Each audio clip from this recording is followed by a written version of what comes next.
So last Sunday and again this morning, I had some material that by request that focused on young people. I'm going to turn that and talk to old people tonight. Because I want to take this example of, and by the way, do you know who that text was taught? I purposely left off the front and the back of that reading to see whether maybe your mind would go to who that narrative was about in that text. And if you read verse 6, or if you read just a little past where Anthony stopped, you'll recall that is about Caleb. Right? Caleb's the one that we kind of forget about. Joshua and Caleb were both there as the spies went out and spied out the land. They both stood firm in that if God has promised this land to us, let's get up and go take that land. They stood in opposition to the other 10 spies who had rejected and turned aside from what God had wanted from them.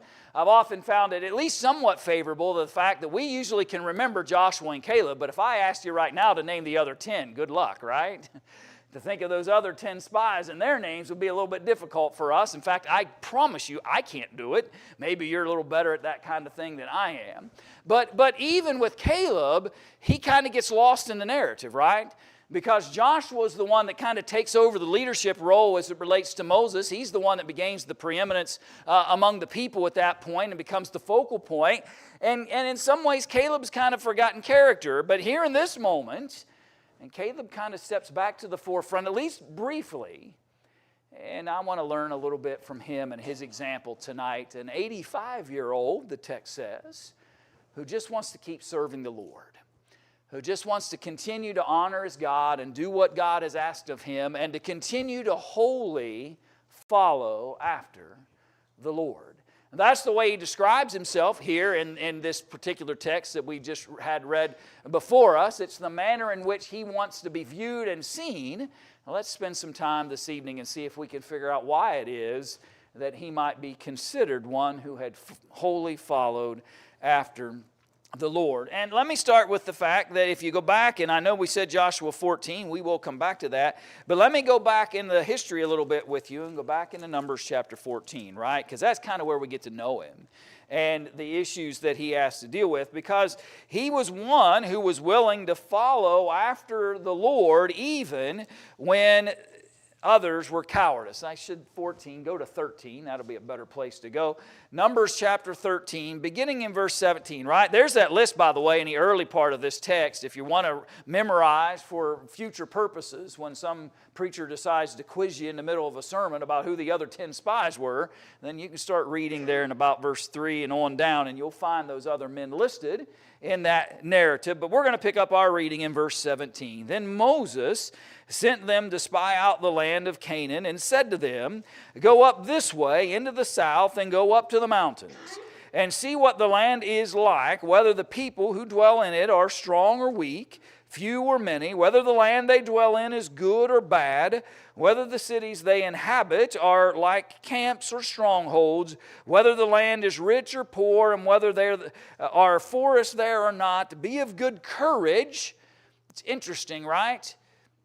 God, before he ever sends them out, reminds them of the courage it was going to take. Let's not lose sight of the fact that those 10, though they are cowardice in their response to what God has set before them, God knew before he ever sent them that it was going to be a courageous act for them to walk amongst these people in that land of Canaan in order to accomplish his purposes. And you go find out of all these things. Be of good courage, verse 20, and bring some of the fruit of the land. Now the time was the season of the first ripe grapes. It's interesting, right? And you've heard me talk before out of this. In fact, not all that long ago, we did a study of the book of Numbers. And we talked about the fact that the purposes God is sending them out to fulfill are already determined by the plans and purposes of God.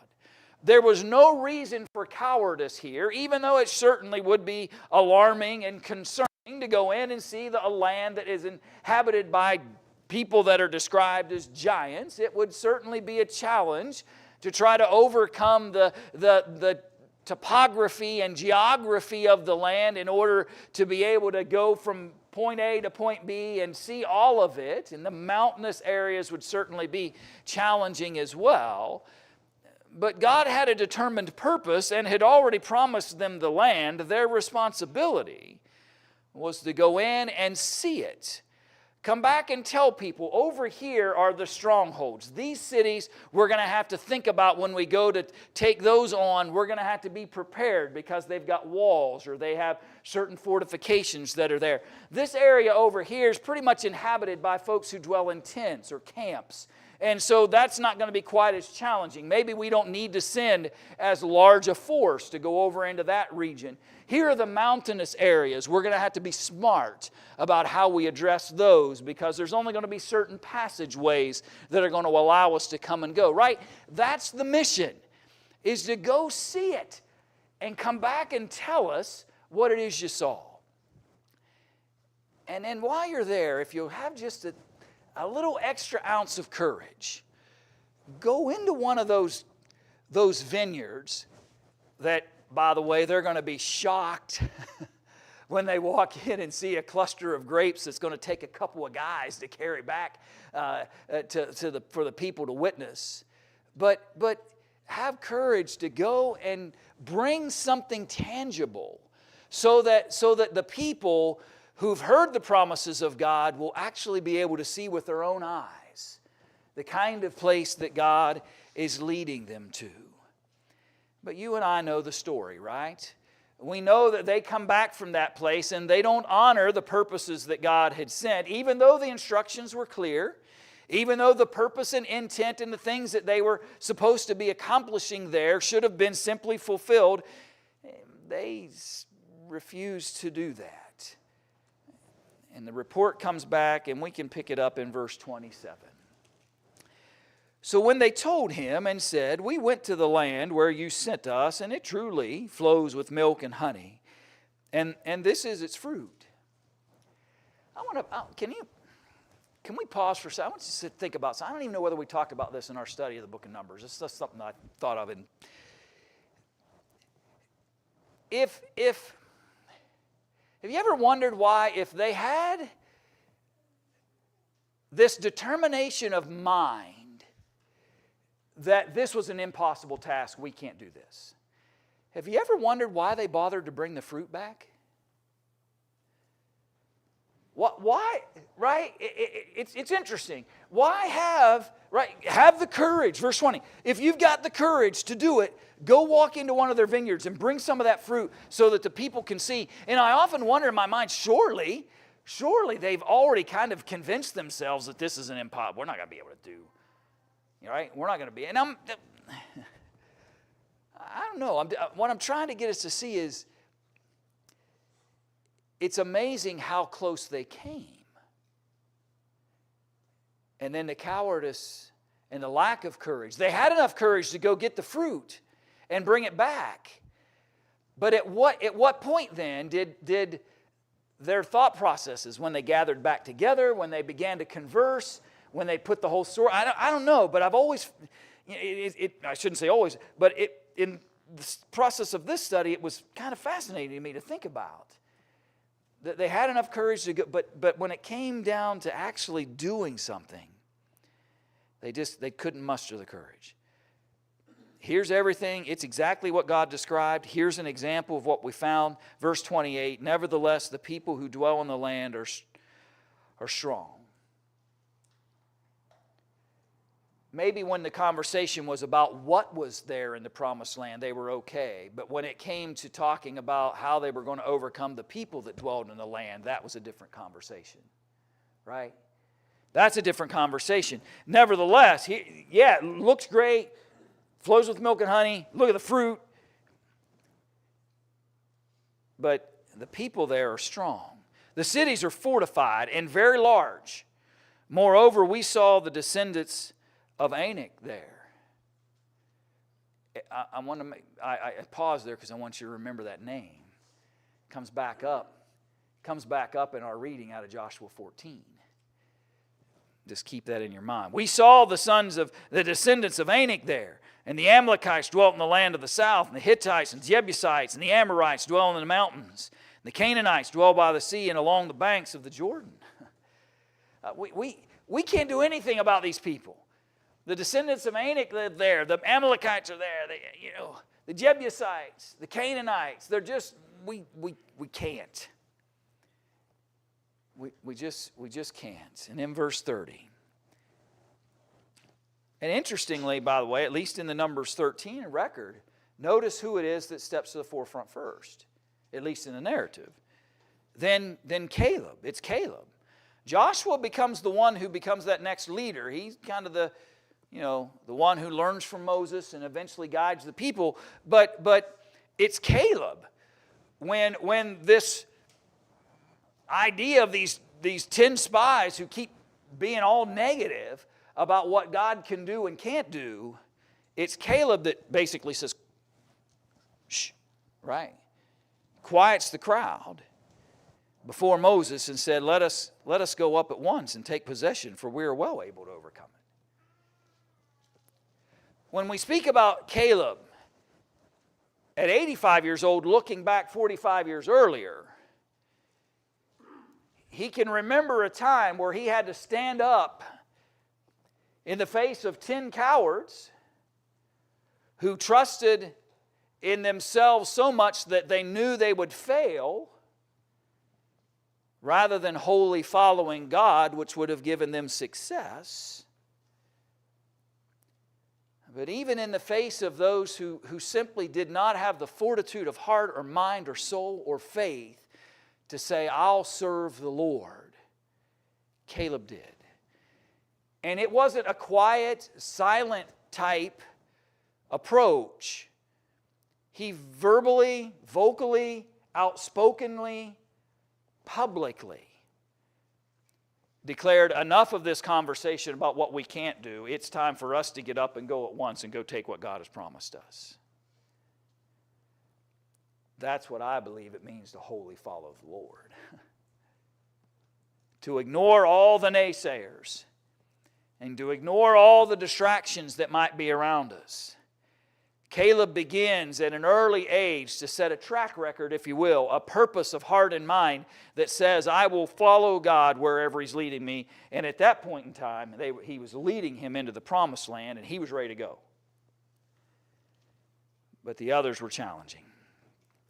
The men, in fact, who had gone up with him said, verse 31, we are not able to go up against the people, for they are stronger than we. And they gave the children of Israel a bad report of the land which they had spied out, saying, the land through which we have gone as spies is a land that devours its inhabitants, and all the people whom we saw in it are men of great stature. And there we saw the giants, the descendants of Anak, came from the giants.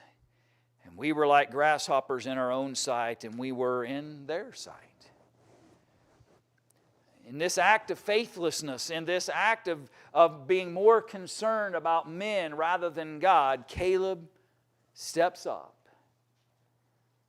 and challenges the people to wholly follow the Lord.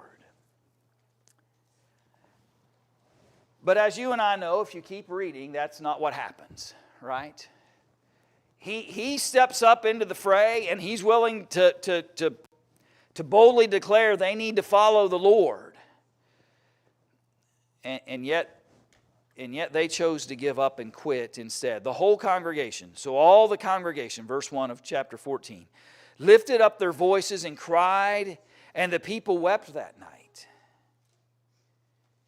And all the children of Israel complained against Moses and Aaron, and the whole congregation said to them, if only we had died in the land of Egypt, or if only we had died in this wilderness. Can I encourage you to appreciate something about that moment? Sometimes those who are striving to wholly follow the Lord, those who are striving to be faithful and committed, convicted in what God's purposes are for them, it can be quite discouraging sometimes when those who are choosing not to follow the Lord turn and look at those who are and say, our problems are your fault. You notice that? The people that lacked faith are blaming the people who had faith for the situation they found themselves in. It's been happening for a long time, and it still happens. Those who choose to not want to serve the Lord, they don't want to be, or they always have a reason, right? There's always a reason why I'm not doing what I should do, and it's never me. The problem, the situation, it's never me. It's always, and that's the way they were. Their problems had nothing to do with Joshua, Caleb, Moses, or Aaron, or any of those guys. Their problems had everything to do with themselves and their own faithlessness. Now, I'm not trying to be overly negative here, but I'm just trying to get us to see. Friends, don't get into that mode. Number one, don't become that guy who's always got a reason why I'm not doing what I'm supposed to be doing. And it's always somebody else's fault, and somebody else didn't do what they were supposed to do, and somebody else didn't say. This is not Joshua and Caleb's problem. This is the people problem because of those 10 men. And they were choosing to give up and quit. He even thought it'd just been better off if they just keeled over in the land of Egypt. And then they complain against God. Why has the Lord brought us to this land to fall by the sword? Their wives and children should become victims. Would it not be better for us to return to Egypt? Brother and friend, when we wholly follow the Lord, don't ever look back. When you choose to follow the Lord, your eyes are forward always. Isn't that kind of what Jesus taught? He said, a man who puts his hand to the plow, looking back, is not fit for the kingdom. Jesus illustrated it in a more agricultural way for his audience in the New Testament. Same principle that's happening here. What's going on with these folks is they see the challenges of where God is leading them, and that's all they see. They don't see the victory. They don't see the benefit. They don't see the reward. All they see are the challenges, and they're looking back towards Egypt, thinking death in Egypt is better than what's in front of me. Can you imagine that? We think, how horrible a thought that these people actually believed that death in Egypt was better than what God had in store for them out ahead. And yet many may not express that verbally today, but our actions demonstrate it. When others choose to quit, don't give up. Joshua and Caleb step back up. Verse 6. But Joshua the son of Nun and Caleb the son of Jephunneh, who were, and by the way, if you always say those names fast, nobody knows, right? Nobody knows. By the way, that's true, by the way. Nobody really does know how these names were actually pronounced. But anyway, so Joshua and Caleb, the son of Jephunneh, who were among those who had spied out the land, tore their clothes. And they spoke to all the congregation of the children of Israel, saying, the land we passed through to spy out is an exceedingly good land. If the Lord delights in us, He will bring us into this land and give it to us, a land which flows with milk and honey. Only do not rebel against the Lord, nor fear the people of the land, for they are our bread. Their protection has departed from them, and the Lord is with us. Do not fear them. Joshua and Caleb step up and say, we need to wholly follow the Lord. Ignore all this nonsense from these 10 guys, and let's go do what God has set before us.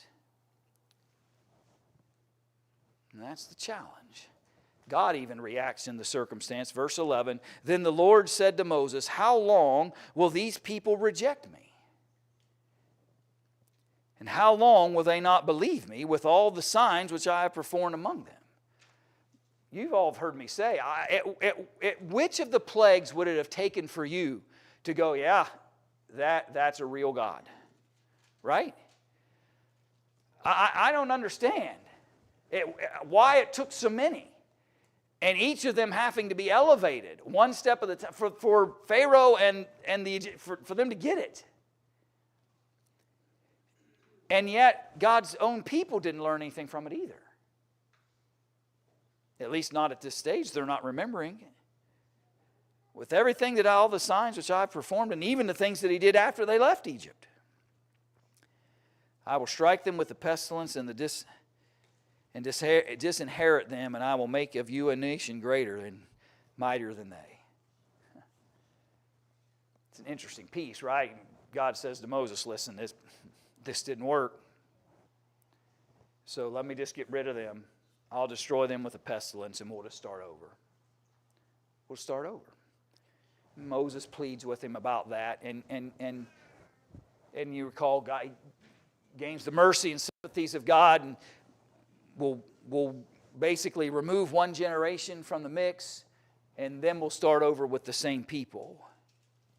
But I want you to notice one other thing, and then I'll get back into Joshua 4. But verse 24, but my servant Caleb, because he has a different spirit. I love that expression about him. Caleb, because he has a different spirit in him and has followed me fully, I will bring into the land where he went, and his descendants shall inherit it. So, God decides, my servant Caleb, he's had a different attitude about all this. His spirit is very different about all these things, and he has fully followed me throughout all this. I'm going to reward him with that.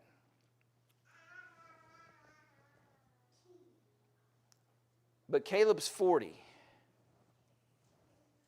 when all that happens. And now back in Joshua 14, all that history to get me where I'm going. Now he's 85. They have done a large amount of the conquest of the land at this point in Joshua 14. In fact, if you back up to Joshua chapter 11, you can kind of get the sense that the general conquest of the land has already occurred. Joshua 11, he begins actually to already start to distribute to the tribes the various portions of the land that they'll inherit. And so by the time you get to Joshua 14, the largest of the general military, if you will, campaigns have already occurred. The conquest is beginning to wrap up. There'll be isolated skirmishes and problems and situations to address, but they've conquered the land. By Joshua 11, they're already distributing it. And so 40 years old, plus 40, wandering in the wilderness, plus 5, that's where we're at. 85 years old, and here's the point. He's the same guy. By the way, he had to wander in the wilderness with the rest of them, waiting.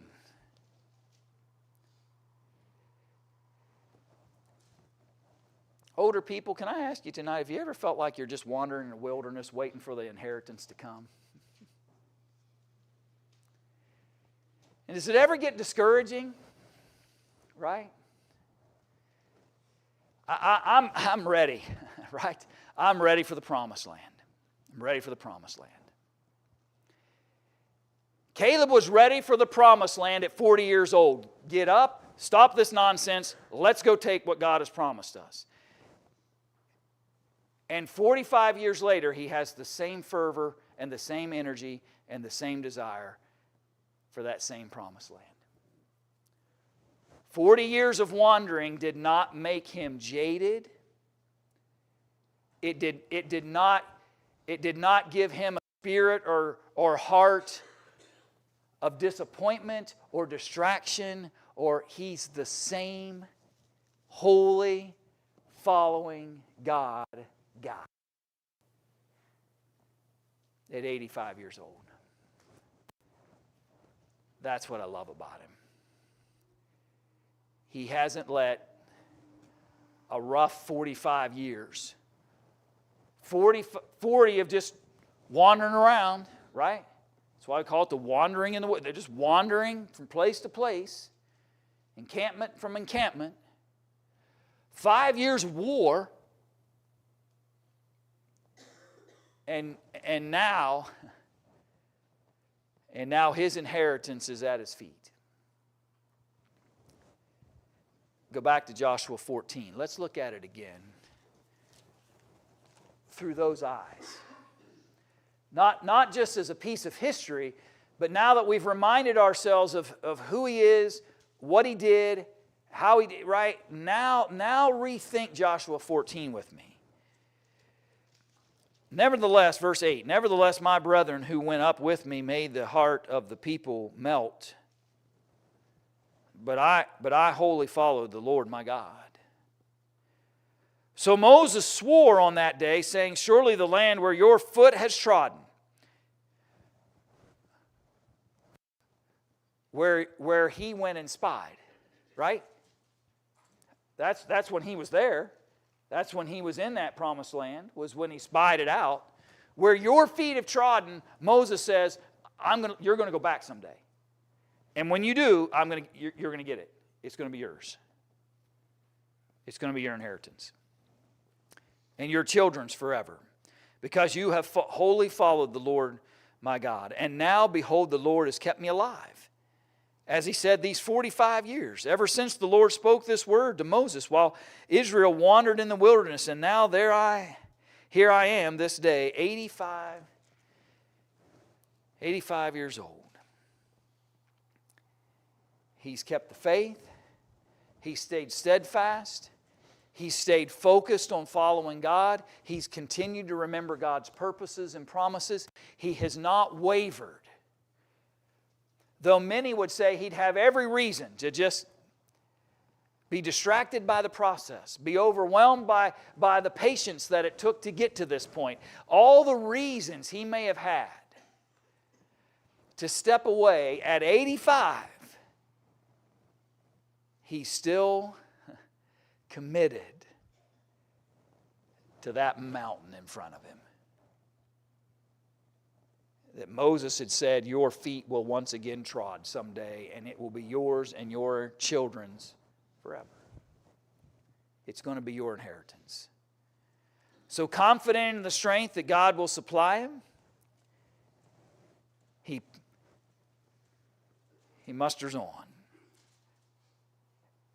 And he looks at Joshua, right? General division of the land, Joshua chapter 11. Some of that kind of thing's already happened. We get to this point, Caleb looks at Joshua, general warfare's over, I've done my part, right?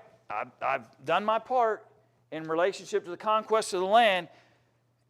Caleb looks at Joshua and says, listen, you remember what Moses said? Moses said, that mountain's mine. Moses said, that mountain's mine. Now therefore give me this mountain of which the Lord spoke in that day, for you heard in that day how the who were there? Remember how we pointed it out to you in Numbers chapter 13 and chapter 14?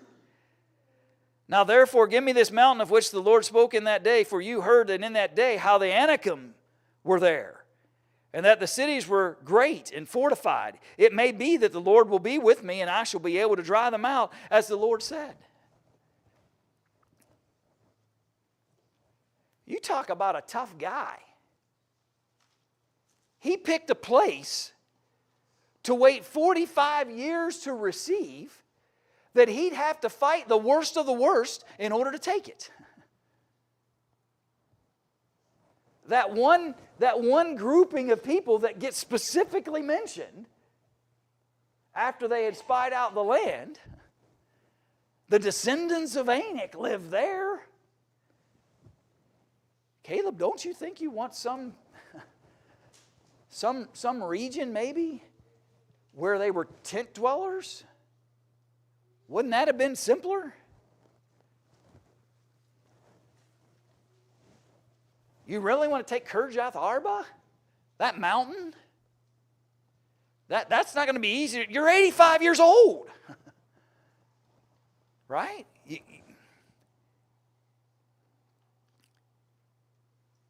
And Joshua blessed him, verse 13.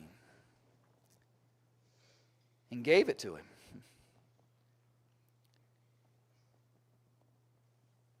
He's confident in the strength that God's providing.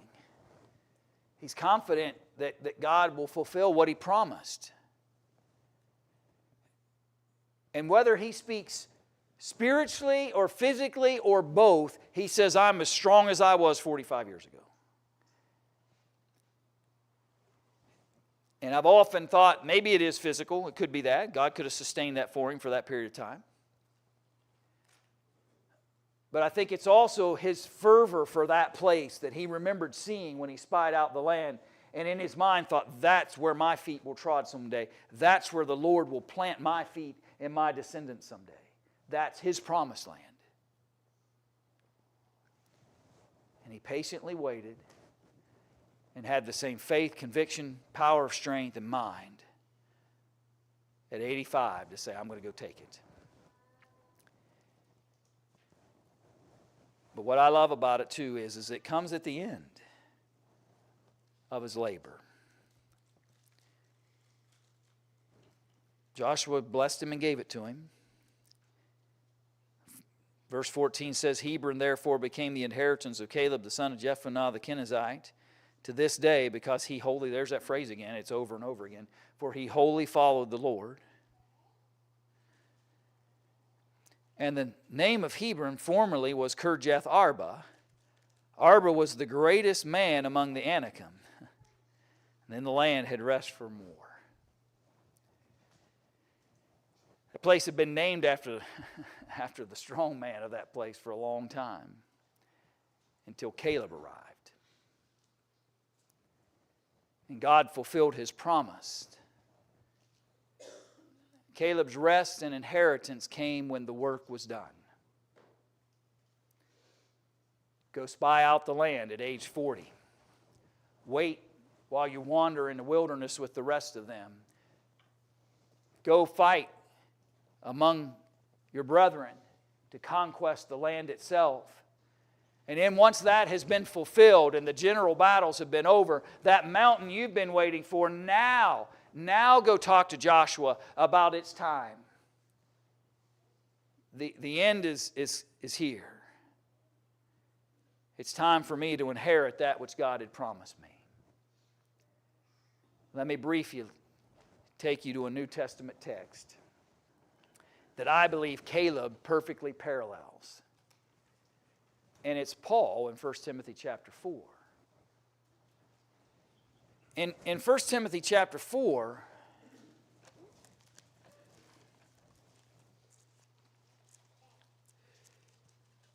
Paul, as he writes to young Timothy and encourages him, he says this, verse 1, chapter 4 of 2 Timothy. He says, I charge you therefore before God and the Lord Jesus Christ, who will judge the living and the dead at his appearing in his kingdom. Preach the word. Be ready in season and out of season. Convince, rebuke, exhort with all longsuffering and teaching. Timothy, do what's right. Wholly serve the Lord. Always. Popular, unpopular, in season, out of season. Received, not received. For the time will come when they will not endure sound doctrine, but according to their own desires, because they have itching ears, they will heap up for themselves teachers.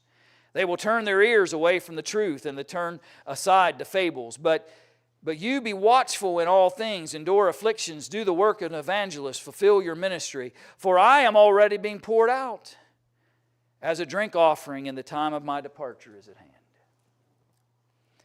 I have fought the good fight. I have finished the race. I've kept the faith.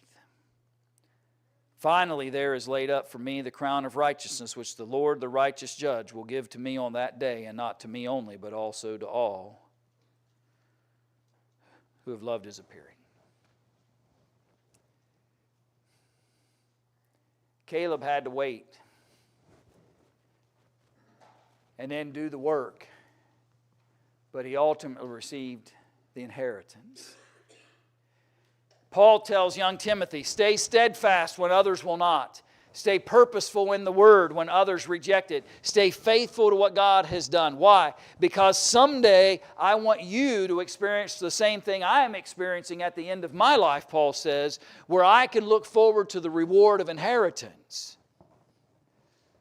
I can look back and say, I have wholly followed the Lord. I have kept the faith. I have finished the course. Therefore is laid up for me a crown of righteousness.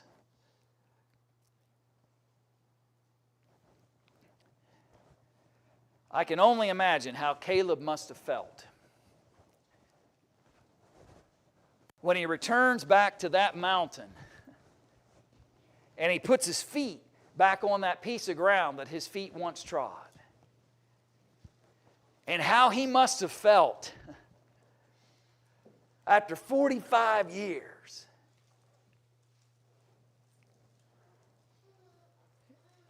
He's finally finished the course. And I can't help but believe he felt much like Paul felt at the end of his course. Paul could see eternity within his grasp.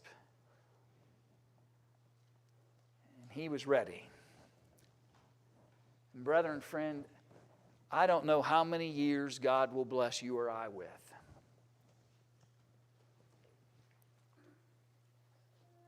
But no matter how many they are, wholly follow the Lord. When days are hard, when you got to take on a mountain, when the sons of Anak are in the way, when the people around you complain, when they persuade you otherwise, no matter how many years of that I have to endure, when I plant my feet in the eternal home of God, it will have been worth everything. And I can't imagine the feeling it will be to know that after a life of wholly following the Lord,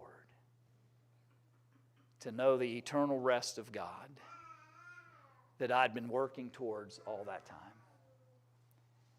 And to finally experience what my faith led me to believe and have confidence in all my life. So as you grow old, if the Lord will that happens, stay steadfast. Because someday, we'll stand on the streets that God has paved through His Son for His people. And we'll assemble around the throne of God. And it will have been worth 85 years of whatever to get there. And if you're ready to step into those promises today, to determine to wholly follow, let the Lord cleanse you today. Experience that cleansing of sin. If you've once experienced that but need to restore your relationship with Father, what can we do to strengthen you? To seek that cleansing power of the Savior. And if we could encourage you, won't you come as we